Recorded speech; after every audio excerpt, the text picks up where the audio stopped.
Major story in Washington, the massacre at the Navy Yard just blocks from the U.S. Capitol.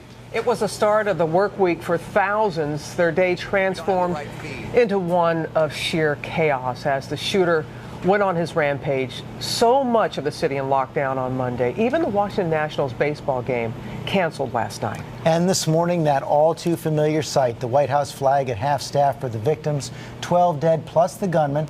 Let's get right to all we've learned overnight from ABC's Jim Avila in Washington. Good morning, Jim.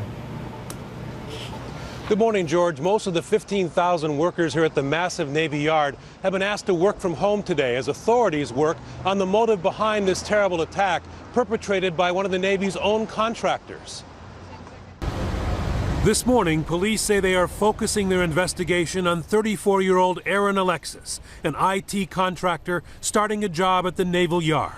Overnight, as police and FBI agents searched the Brooklyn home of Alexis's parents, questioning them for 4 hours, authorities gave the all clear, allowing more than 1,000 workers stranded all day at the naval facility to go home, saying earlier reports of a second and possibly third suspect appear unfounded. We do now feel comfortable that we have the single and sole person responsible. The FBI also explaining overnight how the former sailor could get inside the shipyard. He had clearance. He utilized a valid pass to gain entry to the Navy Yard.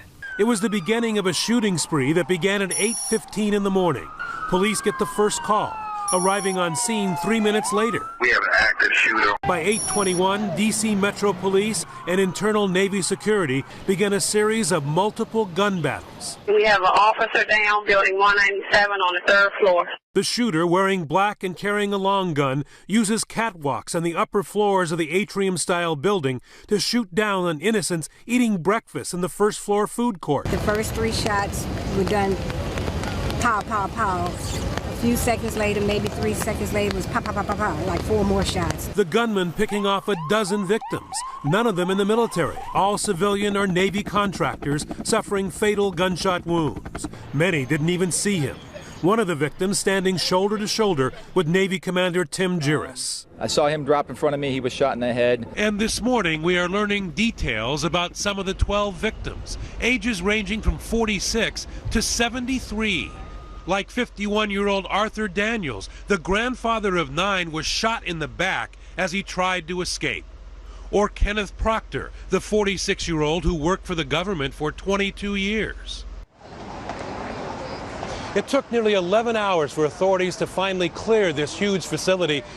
Frightened workers were hiding in nooks and crannies all over the building. SWAT teams finally finding the last frightened worker hiding in a storage locker at 7 o'clock last night. Robin? All right, Jim, thank you.